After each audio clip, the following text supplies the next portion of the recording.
زل بیا مفتی صاحب سره حاضر یو او ته پښتنه کوو چې په اودسه کې څو پارس دي پښتنه کوو مفتی صاحب نه چې مونږ په پوي کې او تاسو هم په پوي شو. السلام علیکم مفتی. وعلیکم السلام ورحمت الله وبرکاته. څنګه خې جوړیه؟ شکر دی الله فضل دی خیر دی مهرباني. امین صاحب په اودسه کې څلور فرض دي لکه څرنګه چې الله جل شانه په قرآن مجید کې فرمایي بسم الله الرحمن الرحیم یا ایها الذین آمنوا اذا قمتم الى الصلاة هغه کسانو چې ایمان هم راوړی کله چې تاسو اراده وکړو د مونځ فغسلوا وجوهکم وینځو مخونه خپل وایدیکم الی المرافق وینځو لاسونه خپل څنګلو پورې وامسحوا برؤوسکم ومسح وکړو د سر وارجلکم الی الکعبین وینځو پښې د خنګرو پورې. دا څلور فرض قرآن بیان کړي دي د اودس. مخ وینځل مخکې بیا خولم راځي سنګیم پکې راځي او دغه ځای نه بیا شروع کړي مطلب د دا ویښتو د سرونه داسې به راسي او دغه هغه پورې دا په مخ کې شو او بیا څنګلې وینځل لاسونه وینځل دي څنګلو پورې او بیا مسح ده قرآن کو خالی وي چې مسح وکړو حدیث شریف کې راځي چې څلورم حصه مسح او څلورم چې دی دا پښې وینځل دي د خنګرو پورې د ګیټکو پورې. مفتی صاحب ته ویل چې ته دغه پیرې کنه نو اکثر لا غوزه دا داسې ټول دغه مارې د غوګونه ټول وینځم مټو پرې لوسنه هغه دا خنګریو پرې بالکل پخې وینځم نو دا څه فرق نه کوي؟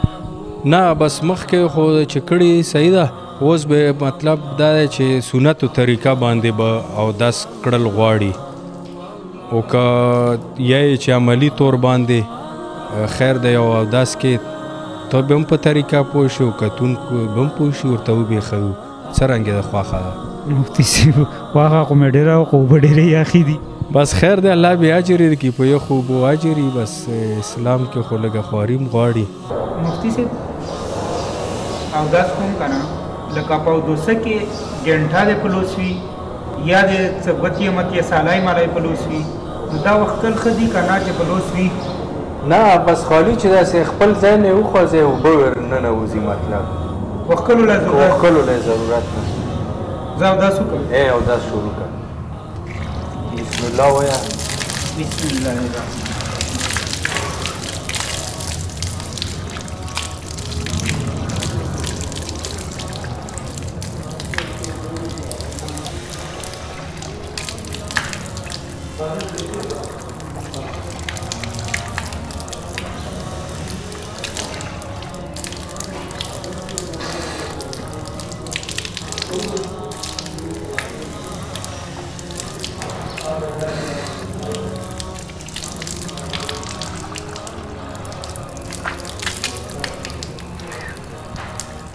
امین صاحب داسې په شړپ باندې اوبه ما وې راچوه په طریقه اسانه. ښه په شړپ باندې دا صحیح بالکل دا سار نه ده.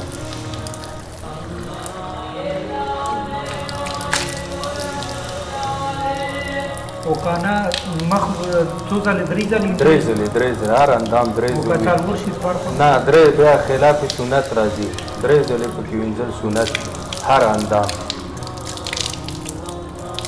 دا بمبې ته مات کوه داسې لاس کې راښکوه او بیا داسې بیا په لاس راکاږه بمبې ته ډایرکټ لاس مه ږده مه نڅه دغسې.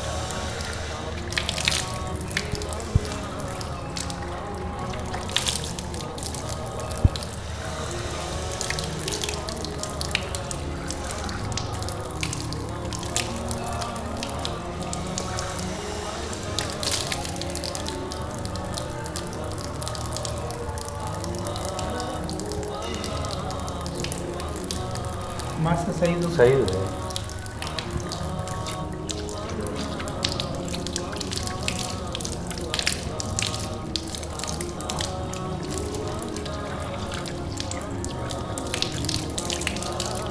دا صحیح ده. بالکل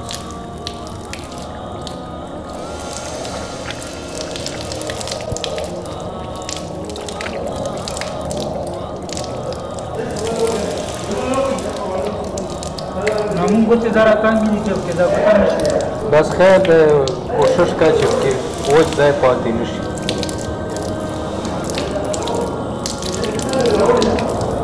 صحیح دی که صحیح دی. دا څنګه ول هغه داسې قابل ډاري داسې او که ځینې سړي په کپړو کې شاک وي چې یاره دا زوی مې ګلبوز دی که نه یېرې وي نه بیا څه کوي وروسته وریود شي. دا ډېره اهمه سوال وکړو اهمه پوښتنه اکثر خلک پوښتنه کوي که نه چې استنجا وکړي بیا هم لوند دي که نه محسوس. نو پیغمبر علیه الصلاة والسلام به چې کله اوداس وکړو که نه بیا به اخر کې داسې یوه لاپه اوبه راواغستې او داسې به هغه ته خپل د پرتوګ ته داسې چڼکاو په شکل کې داسې ور وشیندلې که نه دا سنت طریقه ده. نو چې په ذهن کې د بیا ځینې خلکو واهمي خدشاتي چې د هغه مو پرتوګ ملون دی نو پیغمبر علیه الصلاة والسلام به یوه لاپه اوبه راواغستې او داسې به پرتوګ ته ور وشیندلې نو دغه کې بیا هغه واهم د خلکو ختم شي بیا هم دا سوچ کې چې دا هماغه اوبه وي چې کومې ما اوداس په آخر کې شیندلې وي. مفتی صاحب اوبه ډېرې یخې وې اوداس مې وکړو خو فرق پکې څه واخورې مرته وویل و ډېره مننه چې پې پوه دې کړو انشاءالله کوشش پې کوو چې پې باندې ملګري هم پوه شي که نه او بیا چې اوداس کوو نو پې عمل هم وکړو. خو مفتی صاحب یو شی مې بل نوټ کړو چې مسواک ذکر ونه کړو چې مسواک وال څومره فایدهمند دي او سنت دي که فرض. امین صاحب ما ته یاد و مسواک په اوداس کې فرض خو نه دی خو اهم سنت دی. مسواک وال په اوداسه کې چې دی دا سنت دی فرض نه دی او اهم سنت دی ځکه چې پیغمبر علیه الصلاة والسلام فرمایي چې مسواک کې د خولې صفایي او د رب رضا ده دا دوی خبرې دي پکې او یا فایدې لیکلي دي او ټولو نه اهمه فایده یې پکې دام ده چې کوم سړی باقاعدګۍ سره مسواک وهي هغه ته به ځن قدم په وخت کې الله پاک د کلمې توفیق نصیب کوي. ماشاءالله ماشاءالله ډېره مننه ډېره مهرباني خوشحال شه. ښه ملګریو مفتي صاحب سره خو خبرې وکړلې او ډېرې ښکلې خبرې وکړې او دوسه طریقه یې مرته وښاله او کیدای شي چې تاسو هم پرې رسېدلي او عمل ضرورت دی عمل پې کول پکور دي چې عمل پې وکړو زم او تاسو هم او بل دا واړه غوندې کې ویډیو وي شیر کوئ یې خو اخوی ملګریو سره څوک او به پې عمل وکړي. ډېره مننه. السلام علیکم.